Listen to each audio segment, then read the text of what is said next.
नमस्कार जोहार साथियों। प्रधानमंत्री पीएम किसान सम्मान निधि योजना का 19वीं किस्त का पैसा जल्द ही आपके खाते में मिलने वाला है। तो इस वीडियो में हम आपको विस्तार रूप से बता देना चाहते हैं कि कौन कौन सी पीएम किसान लाभार्थियों को पीएम किसान योजना का 19वीं किस्त का पैसा उनके नहीं खाते में मिलने वाला है। तो आप दोस्तों इस वीडियो में अंत तक आपको बने रहना है। इस वीडियो में हम आपको सारी बातें शेयर करने वाले हैं कि कौन कौन किसान लाभार्थियों को 19वीं किस्त का पैसा उनके खाते में नहीं भेजा जाएगा। उसके लिए आपको आना होगा पीएम किसान योजना के वेबसाइट पे और वहाँ से अपना स्टेटस को दिखना रहता है कि आपका वहाँ पे लैंड रीडिंग, ई-केवाईसी, आधार सीडिंग यस है या नो है। अगर दोस्तों उसमें से आपको तीनों सही होगा तो पीएम किसान योजना का 19वीं किस्त का पैसा आपके खाते में जल्द ही आपके खाते में भेज दिया जाएगा। तो उसके लिए आपको आना होगा पीएम किसान योजना के वेबसाइट पे। तो साथियों पीएम किसान योजना के वेबसाइट पे आने के बाद इस तरह का यहाँ पे इंटरफेस खुल जाता है जो कि आप यहाँ पे देख पा रहे हैं। और साथियों यहाँ पे बता देना चाहते हैं कि 18वीं किस्त का पैसा सभी किसान लाभार्थियों को भेज दिया गया है। जिन जिन किसान लाभार्थियों को 18वीं किस्त का पैसा अभी तक खाते में नहीं पहुँचा है वे किसान लाभार्थी मेरे पिछले वीडियो में जाकर देख सकते हैं कि क्यों उनका 18वें किस्त का पैसा को रोका गया है। उसके बाद आप यहाँ पे स्क्रॉल डाउन करके नीचे आ जाना है। जब नीचे आते हैं तो फार्मर कॉर्नर पे आ जाना है सबसे पहले और यहाँ से अपना स्टेटस को देखना रहता है कि आपका यहाँ पे क्या यहाँ पे दिख रहा है स्टेटस में। जब तक यहाँ पे आपका ई-केवाईसी और लैंड सीडिंग और आधार सीडिंग यहाँ पे यस नहीं होगा तब तक आपका पीएम किसान योजना का पैसा आपके खाते में क्रेडिट नहीं किया जाएगा। तो उसके लिए इस पर क्लिक कर देते हैं। जब क्लिक करते हैं तो इस प्रकार का यहाँ पे इंटरफेस खुल जाता है। तो आपको यहाँ पे अपना रजिस्ट्रेशन नंबर और इस कैप्चा कोड को लिखकर और गेट ओटीपी पर क्लिक कर देना होगा।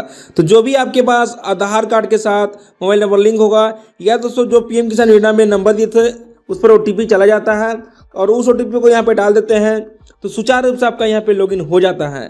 तो देख पा रहे हैं कि फार्मर का यहाँ पे इन्फॉर्मेशन खुल चुका है और यहाँ पे दोस्तों आपको सबसे पहले मोबाइल नंबर को अपडेट करना अति आवश्यक है। तभी आपको पीएम किसान योजना का सारी अपडेट आपके मोबाइल पर भेज दिया जाता है। और यहाँ से जो भी आपके आधार कार्ड के साथ मोबाइल नंबर लिंक होगा उस नंबर को यहाँ पे अपडेट कर ले तभी आपको पीएम किसान योजना का 19वीं किस्त का पैसा आपके खाते में भेजा जाएगा। उसके बाद आपको आना होगा एलिजिबिलिटी स्टेटस पे, इस पर आपको क्लिक कर देना होगा। जब आप इस पर क्लिक करते हैं तो आपको यहाँ पे देखना रहता है कि आपका यहाँ पे लैंड सीडिंग यस है या नो है। अगर आपका भी यहाँ पे लैंड सीडिंग गलत हो चुका है तो आप हमारे पिछले वीडियो में जाकर देख सकते हैं कि लैंड सीडिंग को कैसे सुधार किया जाता है। मात्र 2 दिन के अंदर में आपका लैंड सीडिंग सुधार कर दिया जाता है।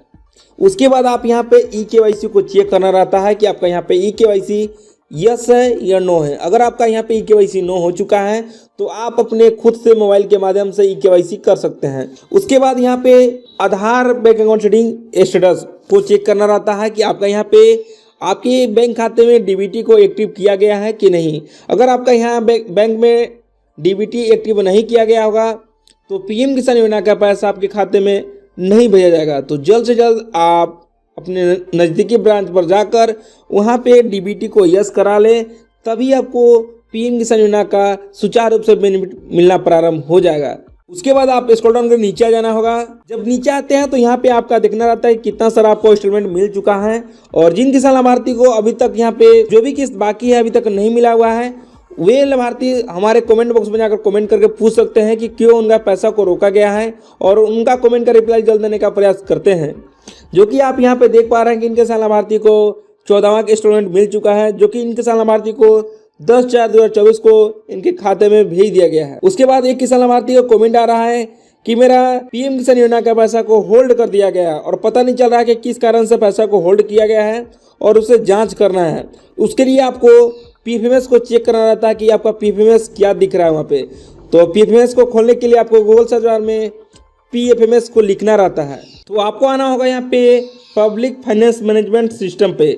जब यहाँ पे आते हैं तो आपको यहाँ पे 3 डॉट वाले आइकन पर क्लिक कर देना होगा और यहाँ से अपने डीबीटी को चेक करना रहता है कि आपका डीबीटी यहाँ पे एक्टिव है या इनएक्टिव है। जब तक आपका यहाँ पे डीबीटी एक्टिव नहीं रहेगा तब तक आपका पीएम किसान योजना का पैसा आपके खाते में नहीं भेजा जाएगा। तो उसके लिए आपको यहाँ पे पेमेंट स्टेटस वाले पे आ जाना है और यहाँ से अपना पेमेंट को चेक करना रहता है कि आपका यहाँ पे पेमेंट में क्या दिक्कत है। जब तक आपका यहाँ पे पेमेंट नहीं एक्टिव किया जाएगा तब तक आपका पीएम किसान योजना का पैसा आपके खाते में नहीं भेजा जाता है। उसके लिए आपको यहाँ पे कैटेगरी में पीएम किसान को सिलेक्ट करना होगा और यहाँ पे बेनिफिशियरी वैलिडेशन वाले पर क्लिक कर देना होगा। उसके बाद अपने पीएम किसान योजना का रजिस्ट्रेशन नंबर को यहाँ पे डाल देना रहता है और डालने के बाद आप सर्च करते हैं तो यहाँ से आप पता कर सकते हैं कि क्यों आपको पीएम किसान योजना का पैसा आपके खाते में नहीं भेजा जा रहा है। तो देख पा रहे हैं कि इन किसान लाभार्थी को यहाँ पे स्टेटस ऑफ बेनिफिशियरी रिजेक्ट कर दिया गया है। क्यों रिजेक्ट किया गया है आप यहाँ पे देख पा रहे हैं कि इनका ईवाईडी इज डिसेबल फॉर डीबीटी। इन किसान लाभार्थी को अभी तक बैंक में डीबीटी के कारण इन किसान लाभार्थी को पैसा को रोका गया है और इन किसान लाभार्थी अभी तक आप डीबीटी को नहीं करा पाए हैं। इनको पता नहीं चल रहा है कि किस कारण से पैसा को रोका गया है। तो आपको सबसे पहले डीबीटी को एक्टिव कराना होगा, तभी आप पीएम किसान योजना का आपका बेनिफिट मिलना प्रारंभ हो जाता है। उसके बाद आप यहाँ पे देख पा रहे हैं कि जिन किसान लाभार्थी को यहाँ पे एक्टिव कर दिया जाता है उनका यहाँ पे अपडेट का मैसेज शो करना स्टार्ट हो जाता है। अगर आप पीएम किसान योजना का सुचारू रूप से बेनिफिट लेना चाहते हैं तो आपको दोस्तों एक नया अकाउंट खुलवाना जरूरी है, तभी दोस्तों पीएम किसान योजना में आपका डीबीटी को एक्टिव किया जाता है। अन्यथा जिस बैंक में आपका डीबीटी है या जिस बैंक में आपका खाता है उसी बैंक में जाना होगा और दोबारा से आपको डीबीटी करा लेना होगा, तभी आपको पीएम किसान योजना का पैसा उसी खाते में मिलना प्रारंभ हो जाता है। तो यहाँ पे आप देख पा रहे हैं कि आपका यहाँ पे आधार नंबर दिखता है, अकाउंट नंबर में खाली बॉक्स आता है और बैंक नेम में भी खाली बॉक्स आता है और आईएफएससी कोड में भी यहाँ पे खाली बॉक्स आता है और यहाँ पे कंपनी द्वारा भी यहाँ पे अप्रूवल किया जाता है। उसके बाद ही आपको पीएम किसान योजना का लाभ ले सकते हैं। अगर आप एक नया अकाउंट खुलवा चुके हैं या डीबीटी को करा लिए हैं और पता करना चाहते हैं कि मेरा डीबीटी अभी तक एक्टिव किया गया है कि नहीं किया गया है, उसके लिए आपको आना होगा आधार के वेबसाइट पे। आप दोस्तों यहाँ पे पीएफएमएस के साइट पर जल्दी अपलोड नहीं किया जाता है क्योंकि वो कंपनी द्वारा अप्रूवल किया जाता है। तो आपको सबसे पहले आपको चेक करना होगा आधार के वेबसाइट पे। आपको यहाँ पे गूगल सर्च बार में लिखना रहता है EYDI, वहाँ पर लिख कर आप वहाँ से सर्च करके आप वहाँ से पता कर सकते हैं। तो यहाँ पे दोस्तों गूगल सर्च बार में EYDI लिख देते हैं तो देख पा रहे हैं कि यहाँ पे आधार का वेबसाइट खुल चुका है और आपको यहाँ पे लॉगिन वाले बटन पर क्लिक करना रहता है।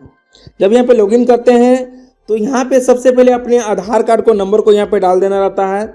इस कैप्चा कोड को यहाँ पर लिख कर आप OTP विथ पर क्लिक कर देना होगा।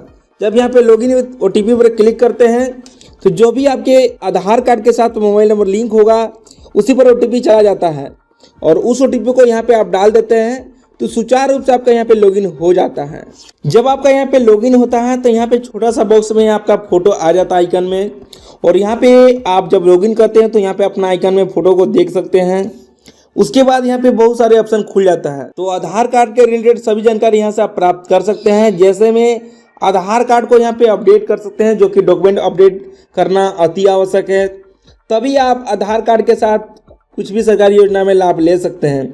तो यहाँ पे दोस्तों लास्ट डेट आप यहाँ पे देख पा रहे हैं, तो जल्द से जल्द आप यहाँ से अपडेट कर लें डॉक्यूमेंट को, तभी आप आधार कार्ड के सुचारू से योजना का लाभ ले सकते हैं।